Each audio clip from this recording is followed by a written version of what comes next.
Good evening, everyone. This is Get Fit, Set Fit. So today we will be continuing with our maths, and today we will be doing level two of averages. We are already done with the level one. So now we will move forward. Little advanced questions, for us a difficult question, and yes, eventually today we will be able to complete our averages.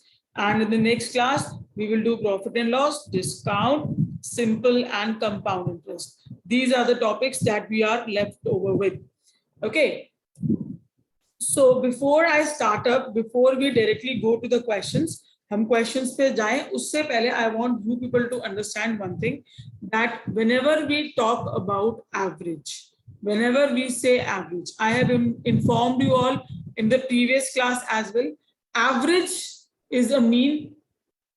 ठीक है, average means equal to, ठीक है, average means neutralize, right? So these are the terms that we can use in spite of average. Okay, and it has a formula that is sum of all observations upon total number of observations. You know this thing very well, है ना? You all have an idea of it. So now let's straight away go to the questions. Questions पे चलते हैं. Question number one. Question number one है आज का. जितना one thing that I want to tell you, जितना बड़ा question होगा ना, the bigger the question, the better for us. Why? Because we have more information. जितना बड़ा क्वेश्चन होगा उतना अच्छा है हमारे लिए, क्योंकि हमारे पास उतनी ज्यादा इंफॉर्मेशन है क्वेश्चन को सॉल्व करने के लिए. ठीक है, तो बड़ा क्वेश्चन देख के घबराना नहीं है. Okay, the average weight of 10 students in a class is 40 kgs. That means it is saying कि if we have total 10 students, their average is 40 kgs, right? So you know that there is a formula, average is equal to sum of observations upon total number of observations, right? So इस formula को अगर हम लगाएंगे तो इसका हम sum निकाल सकते हैं. Sum 1 is equal to 40 into 10 is equal to 400. Correct? Now, if the lightest and the heaviest student are not taken into account, then the average weight of remaining student is 41.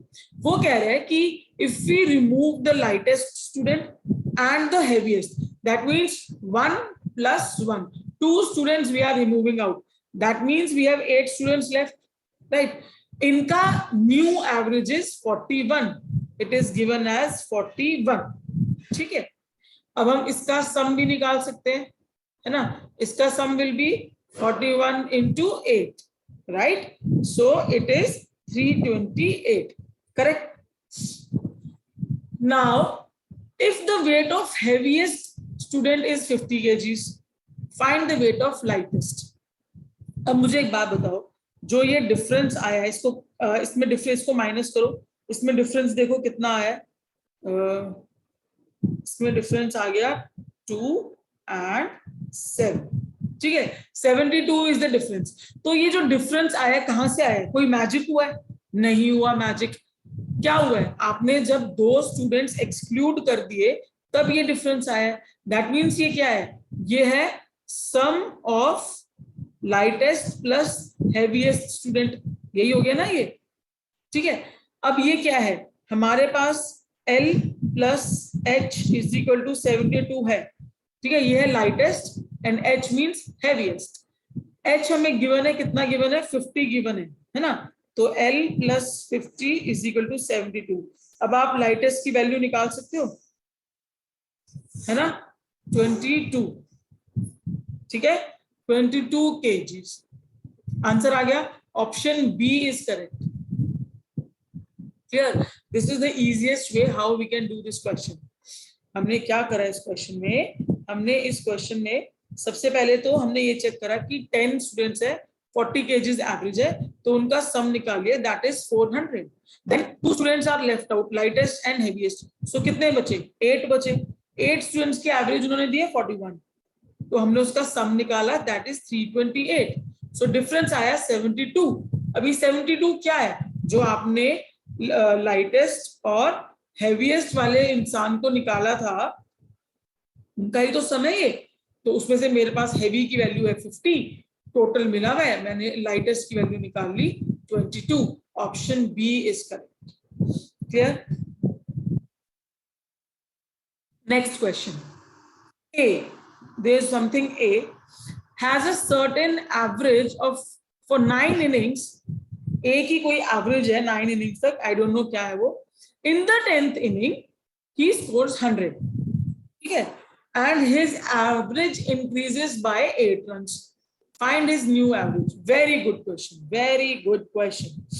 See, हमारे पास एक formula होता है, we have one formula that is average is equal to sum upon total number of observations. Clear? ये हमारा formula given है, हमें पता होता है ये वाला फॉर्मूला। अब उन्होंने क्या बोला है, A has a certain average for 9 innings. That means कि जो 9 innings में जो उसकी एवरेज है, 9 innings में जो उसकी एवरेज है, that can be X. ठीक है, क्लियर हो गया? That can be X. Let it be x, हमने लेट कर रही कि जो 9 इनिंग में उसकी एवरेज है वो है एक्स। करेक्ट। अब वो कह रहा है कि 10th इनिंग में उसने 100 स्कोर किया, ही हिट अ सेंचुरी, और 10 उसकी एवरेज इंक्रीज बाय 8 रन। तो आप कह सकते हो 9x, क्योंकि ये तो पहली वाली एवरेज है उसकी, है ना, उसने कुछ तो रन स्कोर किया होगा ना, 9x तो उसका स्कोर हो गया ये, राइट। 9x प्लस क्या होगा 100, क्योंकि 10th इनिंग में 100 स्कोर किया है ना, अपॉन 10, यानी कि total number of matches, total number of innings. ठीक है, ये क्या होगा, ये हो जाएगा किसके इक्वल, वो कह रहा है अगर ये x थी, अब न्यू जो उसकी न्यू एवरेज है वो 8 रन से इंक्रीज हो रही है, तो न्यू एवरेज x प्लस 8 हो गई x प्लस 8, तो यहां हमने लिख दिया x प्लस 8। ये समझना इज वेरी इंपॉर्टेंट कि ये कैसे आया। सी, आई रिपीट, हमारी एवरेज इज x, ठीक है, 9 इनिंग्स में उसने कुछ x उसने स्कोर करा एवरेज के साथ, तो 9 इनिंग्स के रन्स कितने हो जाएंगे, 9x हो जाएंगे, है ना, और 10th इनिंग में उसने कितने रन स्कोर करे 100, तो हमने उसको प्लस कर दिया। ये वाला फॉर्मूला लगा रहे हैं बेसिकली, राइट। अब डिवाइडेड बाय 10, क्योंकि टोटल नंबर ऑफ मैचेस उसके 10 है, न्यू एवरेज क्या है ये, ठीक है। अब आप इसमें से x की वैल्यू निकाल लो, 9x plus 100 is equal to, ये यहाँ क्रॉस मल्टीप्लाई हो जाएगा 10x प्लस 80, ठीक है। अब 100 minus 80 is equal to 10x minus 9x, 20 is equal to x। आपके x की वैल्यू इज 20, करेक्ट। x की वैल्यू क्या है आपकी 20 आ गई, x की वैल्यू। आपको आंसर मिल गया आंसर? नहीं मिला, देखो यहाँ पे 20 गिवन है, अब आप इस पर टिक कर दोगे, बट नहीं करना। क्वेश्चन में उन्होंने पूछा है what is his new average, है ना, हमारी न्यू एवरेज क्या है x प्लस 8, तो अब हम करेंगे 20 प्लस 8 इज इक्वल टू 28, तो हमारा आंसर बनेगा 28, करेक्ट। तो क्वेश्चन को सही करते करते भी गलत आंसर पे मत टिक कर देना, राइट। चलो, so this was one of the questions. अगला क्वेश्चन सिमिलर क्वेश्चन है, very similar question, so you people can do it.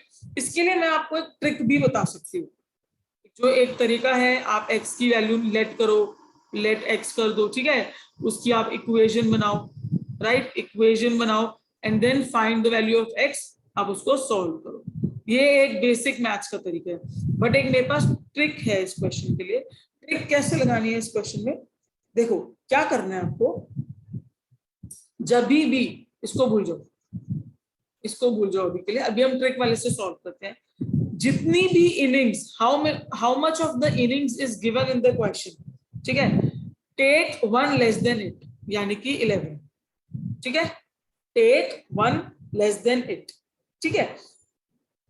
अब देखो, अब what you have to do, जो एवरेज है वो कितने, डिफरेंस कितना है एवरेज का, 5 है यहाँ पे, ठीक है, एवरेज कितने से चेंज हो रही है, 5 से चेंज हो रही है, तो आप क्या करोगे, उसको मल्टीप्लाई कर दो उससे, ठीक है। क्या करो, उससे मल्टीप्लाई कर दो, तो ये कितना हो गया 55, करेक्ट। आपके बैट्समैन ने जितना रन स्कोर करा है उसमें से उसको माइनस कर दो, सॉरी प्लस कर दो, एवरेज बढ़ रही है ना, तो आप उसमें उसको प्लस कर दो। अब आप प्लस करोगे तो कितना आ जाएगा 145, ये देखो ऑप्शन बी इज देयर, ठीक है। अब ये देखो कितनी जल्दी सॉल्व हुआ है क्वेश्चन, कितनी जल्दी। क्या करना है इसमें, मैं आपको ट्रिक दोबारा बता रही हूँ। जो इनिंग्स गिवन है, how much innings is given to you, take one less than that, correct, take one less than that, and the difference of average even if it is increase और decrease, multiply कर दो उससे उसको, ठीक है। कर दिया मल्टीप्लाई, कितना आया 55 आ गया।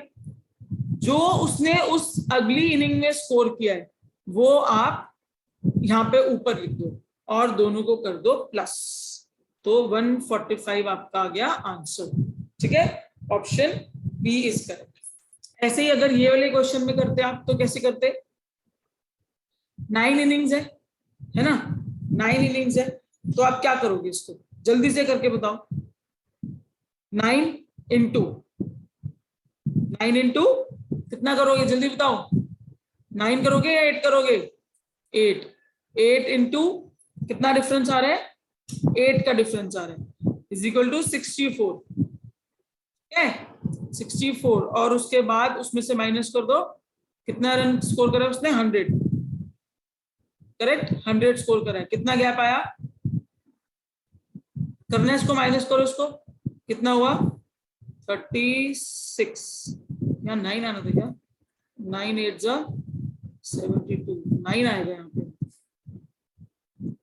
सॉरी यहाँ 72 आएगा, ठीक है, उसके बाद आएगा आंसर। सी आई गॉट कि इसमें क्या गलती हो गई, आई एम सो सॉरी। इसमें इन्होंने हमें बताया था, देखो क्वेश्चन में एक डिफरेंस है, इसमें उन्होंने हमें 12th इनिंग का स्कोर बताया था, इसमें इन्होंने 10th इनिंग का स्कोर बताया है ना, तो हम 9 लेंगे, ये मेरे से गलत हो गया यहाँ पे, आई एम सो सॉरी। यहाँ पे 9 आएगा, 9 इंटू 8 72, और 100 में से उसको माइनस कर दोगे तो आपका आंसर विल बी 28। स्कोर जिसने किया है ना, आपने 10th इनिंग में स्कोर किया है ना, तो उसका -1 लोगे तो वो आएगा 9, ठीक है। मैंने गलती से इसको लेके 8 लिख दिया था। चलो आपको ये भी समझ में आ गया होगा आई गेस ट्रिक, मैं इसको दोबारा बता देती हूँ, ओवरलैप हो गया था ये, आई टेल यू अगेन। देखो ध्यान से सुनना, कंफ्यूज नहीं होना है। 10th इनिंग में स्कोर करे है ना, he scored in his 10th inning, तो 10 - 1 करेंगे 9, ठीक है। एवरेज का डिफरेंस कितना है 8, तो इंटू 8 इज इक्वल टू कितना हुआ 72। 10th इनिंग में कितना स्कोर करा है 100, तो ऊपर लिख दो 100, अब इसमें से इसको कर दो माइनस, तो आपका आंसर आ गया 28। अब आप बोलोगे मैम यहाँ पे आपने प्लस कराया और इस क्वेश्चन में आपने माइनस करा दिया।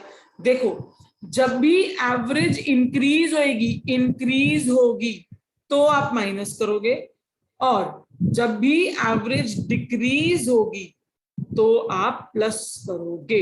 एम आई क्लियर, ठीक है। ये वाइज वर्सा चलता है, जब एवरेज डिक्रीज होगी आप प्लस करोगे, एवरेज इंक्रीज होगी तो आप माइनस करोगे। आई होप ये दोनों क्वेश्चंस आपको बहुत अच्छी तरह क्लियर हो गए हैं। नेक्स्ट आगे चलते हैं। Today I will be having less questions because we are done, almost done with this average, और फिर उसके बाद today's class will be having less number of questions and we will wind up. Okay, so the average of 100 observations, so ये हमारा क्या है, t given है ना, the average of 100 observations was calculated as 40, ये हमें दिया हुआ है एवरेज। देखो फॉर्मूला क्या है, a is equal to s upon t, हमारे पास t है, हमारे पास a है, हम s निकाल सकते हैं, कैसे निकालेंगे, s कैसे निकालेंगे, 100 into 40 है ना, तो ये आ गया क्लियर, 4000 आ गया, ठीक है, सही किया मैंने। चलो, but one of the observation was misreaded as 83 instead of 53, ठीक है, one of the observation was misreaded as 83 instead of 53। Basically क्या हुआ, एक कोई ऑब्जर्वेशन थी उसको हमने 83 ले लिया था, ठीक है, ये रॉन्ग है और एक्चुअल में क्या होना था 53. It is right. ठीक है, तो हमने गलत कितना लिया, हमने इसमें गलत कितना लिया, हमने गलती से इसमें 30 ऐड कर दिया ना. देखो 53 तो सही था, इसमें से 53 तो सही है, 30 तो रॉन्गली ऐड हो गया ना. अगर आप देखा इस चीज को ध्यान से समझो, 30 हमने ज्यादा फालतू ऐड कर दिया, तो ये एक्स्ट्रा हो गया, अदरवाइज हम सही कर रहे थे. राइट, तो क्या करना है अब, उन्होंने बोला है the correct average is what. अब आप 4000 में से 30 माइनस कर दो. ठीक है, कितना बचा, इतना बचा. ठीक है, इतना बच गया, तो यानी कि हमारा एक्चुअल टोटल आना चाहिए था इतना, है ना. एक्चुअल टोटल आना चाहिए था इतना.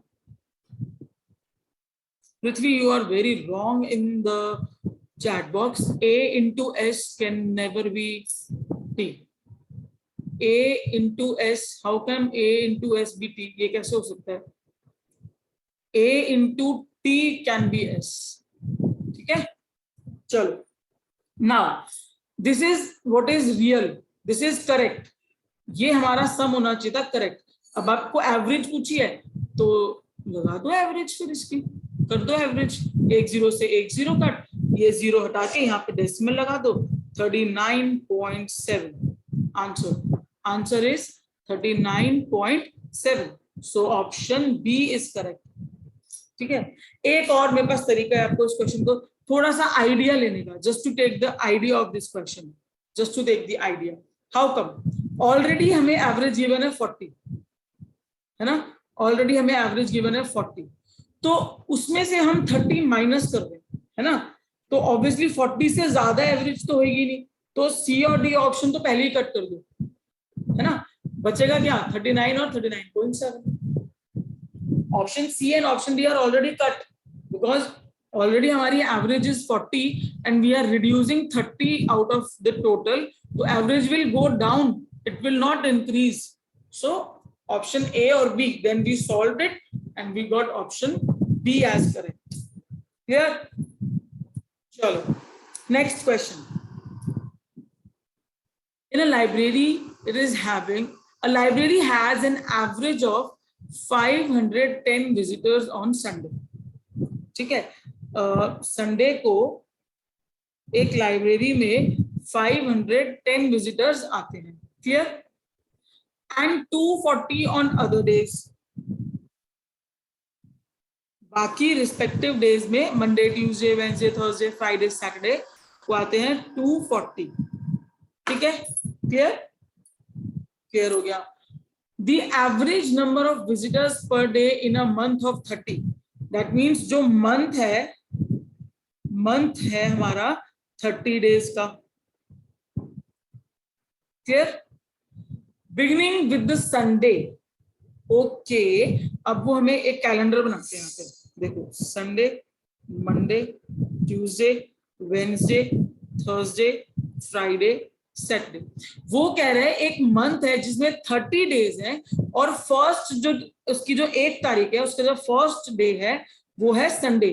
तो यानी कि अगर हम इसको ऐसे लेके चलें तो this is 1 2 3 4 5 6 7 8 9 10 11 12 13 14 15 16 17 18 19 20 21 22 23 24 25 26 27 28 29 and 30.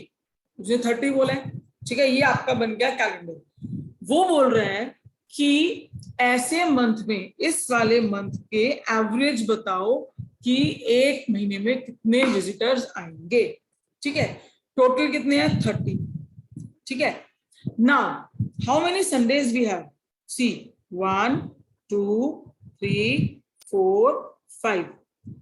So we can say कि इसको इनटू 5 करेंगे, है ना, और रेस्ट कितने होंगे 30 माइनस 5 इज इक्वल टू 25, है ना. सो इसको हम करेंगे इनटू 25. तो ये हमारा आ जाएगा सम. क्या आ जाएगा, सम।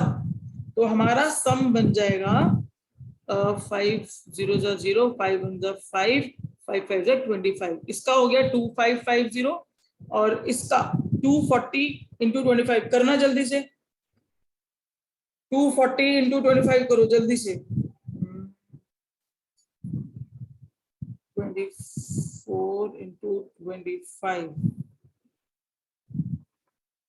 0 2 10 12 into 4 2 is 8, 2 2 is 4, 0 0 6 6000। Let me C, yes 6000। तो ये हमारा आ गया 6000। ठीक है, ये हमारा आ गया 6000। अब बट ऑब्वियस है हम इनको ऐड करेंगे, है ना, क्योंकि ये 5 डेज का आया है, ये 25 डेज का आया है। तो हमारा हो जाएगा 2550 प्लस 6000 अपॉन कितने हैं टोटल नंबर ऑफ ऑब्जर्वेशंस, 30, है ना। बस अब इसको कर दो सॉल्व, इसको सॉल्व करोगे तो हो जाएगा 8550 बाय 30, एक जीरो से एक जीरो कट, 3 1 जा, 3 2 जा 6, उसके बाद 3 8 जा 24, 3 5 जा 15, 285। Option D is correct. ठीक है, ऑप्शन डी इज करेक्ट। इस क्वेश्चन में ट्रिक क्या था, क्वेश्चन में ट्रिक ये था, in a month of 30 beginning with the Sunday. अगर आप इसको इंटू 4 कर दो बाय चांस, यहाँ पे इंटू 4 कर दो, इसको इंटू 26 कर दो, तो यहीं पे आप गलत हो गए, क्योंकि everyone knows in 1 month we have 4 Sundays, but here situation is different. उन्होंने हमें कंडीशन दिया है तो हमें उसके हिसाब से we have to work accordingly, right. चलो आगे चलते हैं। इतना बड़ा क्वेश्चन उतना अच्छी इंफॉर्मेशन मिलेगी आपको। In Rahul's opinion, his height is greater than 160 centimeter but less than 172 centimeter. Rahul है कोई, उसको लगता है उसकी हाइट इज ग्रेटर देन 160, यानी कि 161, 162, 163, 164, 165, 166, 167, 168, 169, 170, 171, because less than 172 centimeters, correct. His sister feels that it is greater than 165, greater than 165, है ना। So can we do like this कि we cut this like this, क्योंकि उसकी सिस्टर ने बोला है, right, but less than 170, so we can cut this also, correct, correct. Now less than 170 ना, less than 170, तो ये भी कट हो जाएगा, is greater than 165, ठीक है। Next, I am sorry, next वो ये बोल रहे हैं कि his wife's opinion is that Rahul height cannot be more than 168, ठीक है, 168 से ज्यादा नहीं हो सकती, तो ये भी कट जाएगा और ये भी कट ही गया क्योंकि यहाँ पे आ रखा है 165, राइट। चलो, if all of them are correct, if every one of them is correct, right, what is the average of different probable height of Rahul? ठीक है, अब वो ये बोल रहे हैं कि राहुल भी सही है, he is also correct, sister is also correct, ठीक है, and wife is also correct. So अब उस केस में उसकी हाइट की एवरेज क्या होगी? You can solve it. देखो, जितना बड़ा क्वेश्चन उतना easy question. See, average is given, आपको पता लग रहा है ना कि 167 इज द करेक्ट आंसर, क्योंकि it is a middle term, है ना, पता लग रहा है आपको कि 167 इज द करेक्ट आंसर। और एल्स आप ऐसे भी कर सकते हो, 166 प्लस 167 प्लस 168 बाय 3, इनका सम निकाल दो, फिर उसको डिवाइडेड बाय 3 करके कटिंग करो, you will get the answer as 167। और एल्स आप मीन की तरह भी कर सकते हो कि 167 कॉमन डिफरेंस है ना, कॉमन डिफरेंस इज देयर, जो सेम आ रहा है, that means middle term will be the average. So 167 is the correct answer, right. I hope it is clear to you all now. So for today I am done and you people are done with the average chapter now. Okay, I want you people to do practice from some of the books and come up with some questions so that I will be giving you the answers for the same, right? Okay, so now if anyone have any doubt,